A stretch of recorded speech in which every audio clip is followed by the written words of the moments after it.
Man, am I glad that ReZero is back. Now, today we're not going to talk about what is currently happening with Regulus fighting Reinhardt and Subaru probably not doing anything important because what does he normally do besides nothing? Anyway, today we're going to go back a ways, go back to season 1, episode 10. Now, why would I do this specifically? Well, this episode kind of stood out to me, and I'm not gonna lie, it made me cry. And as a professor of psychology, not really, as someone interested in psychology, the episode itself spoke to me, and it made me interested in why it hit me the way it hit me. And it made me do a little self-examination as well. That's what all good shows should do, right? Make you think, or just be mindless entertainment like Konosuba. Anyway, this episode, Subaru has been struggling now for 10 episodes with the power of return by death, but he's been dealing with this alone and is very shook because he hates dying the way he keeps dying, because he's not dying in fun ways. I mean, most people don't die in fun ways. They're not like, oh yeah, that was the greatest experience of my life. Most people are like...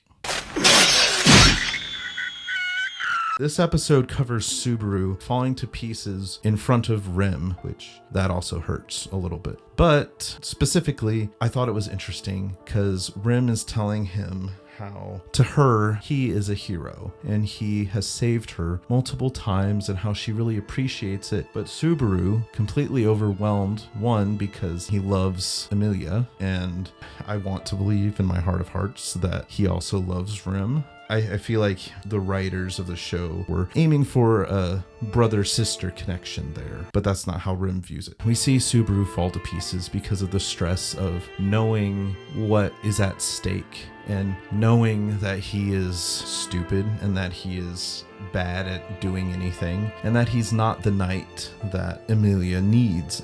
And that if he doesn't fix things, bad stuff will happen. And he knows that in order to go back, he must die. And so he knows he can't give Rim what she's asking for. And so he falls to pieces and is telling her how he feels so alone, he feels useless, he feels like trash. He's basically having a full identity crisis and emotional meltdown. And Rim, upon hearing all this, doesn't chastise him. She doesn't attack him. She doesn't use his weakness against him. She simply comforts him.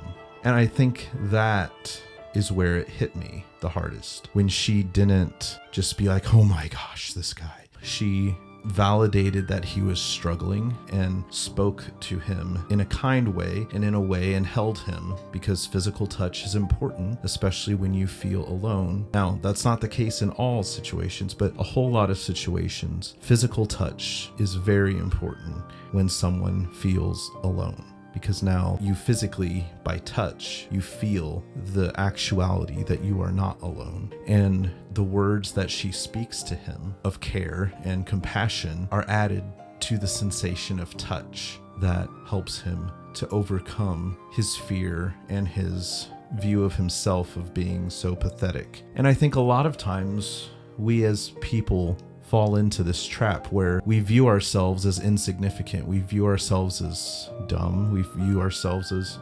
worthless. And I think it's important that we allow people in our lives to help us realize the worth that we hold as humans and as people, that we are not alone. There are others out there who understand us and have gone through similar things, whether we know them right now or not. There's nothing new under the sun, including the pain that we are going through. That being said, I think that's really what touched me about that particular episode so much, was the idea that it displayed care and affirmation in a way that wasn't complete cheeseball, and that's hard to do, and I really appreciated it. So that being said, I hope you liked this video. If you didn't, that's rough, buddy. If you did, give it a like, give us a comment, let us know what you thought, and I will see you guys in the next video. Thanks.